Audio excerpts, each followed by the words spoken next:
নানা জল্পনা কল্পনা আর অপেক্ষার প্রহর শেষে অবশেষে বাংলাদেশে আনুষ্ঠানিক যাত্রা শুরু করেছে স্টারলিংকের স্যাটেলাইট ভিত্তিক ইন্টারনেট সেবা। বিষয়টি নিশ্চিত করে প্রধান উপদেষ্টার ভেরিফাইড পেজে পোস্ট করা হয়েছে। প্রধান উপদেষ্টার বিশেষ সহকারী ডাক ও টেলিযোগাযোগ ও তথ্য প্রযুক্তি মন্ত্রণালয়ের দায়িত্বপ্রাপ্ত ফয়েজ আহমেদ তৈয়ব জানিয়েছেন, বাংলাদেশে আনুষ্ঠানিকভাবে যাত্রা শুরু করেছে স্টারলিংক। মঙ্গলবার সকালে সামাজিক যোগাযোগ মাধ্যম ফেসবুকে দেওয়া এক পোস্টে তিনিও এ তথ্য নিশ্চিত করেন।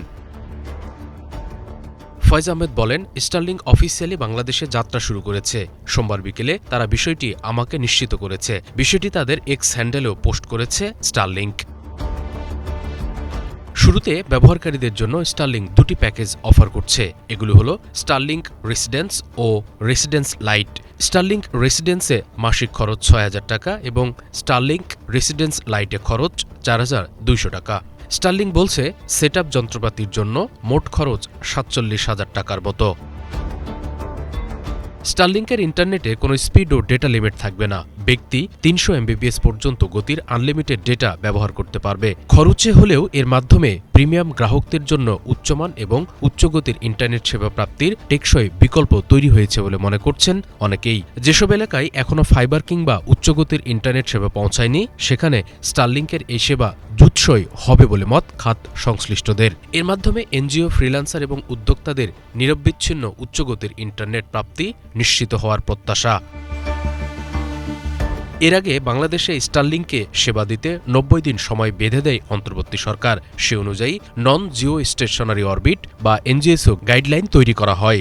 সে অনুযায়ী স্যাটেলাইট নির্ভর ইন্টারনেট প্রোভাইডারদের বাংলাদেশে সেবা দিতে হলে দেশের ন্যূনতম যে কোনো একটি গেটওয়ে ব্যবহার করতে হবে। সে অনুযায়ী কাজ করছে স্টারলিংক। আমরা আজকে প্রথমবারের মতো স্যাটেলাইট ইন্টারনেটের যুগে প্রবেশ করলাম এবং ফেব্রুয়ারি 2025-এ বাংলাদেশে স্যাটেলাইট ইন্টারনেটের কোনো গাইডলাইন ছিল না।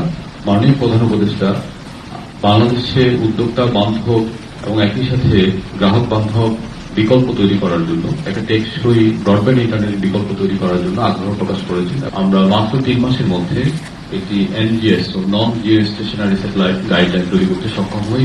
বিশ্বের শীর্ষ ধনকুবের ইলন মাস্কের মালিকানাধীন মহাকাশযান নির্মাণ প্রতিষ্ঠান স্পেসএক্সের সহযোগী প্রতিষ্ঠান স্টারলিংক বিশ্বজুড়ে স্যাটেলাইট ভিত্তিক ইন্টারনেট সেবা প্রদান করে থাকে তারা। বর্তমানে বিশ্বের 70টিরও বেশি দেশে ৪৬ লাখ গ্রাহক ব্যবহার করছেন স্টারলিংকের স্যাটেলাইট ইন্টারনেট।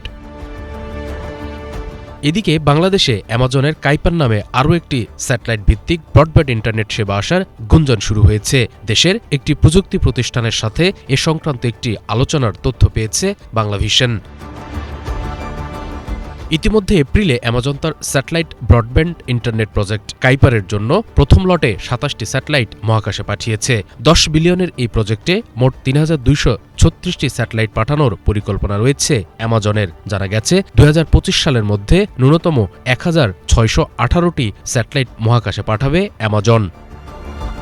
শুভ ইসলাম, বাংলাভিশন, ঢাকা।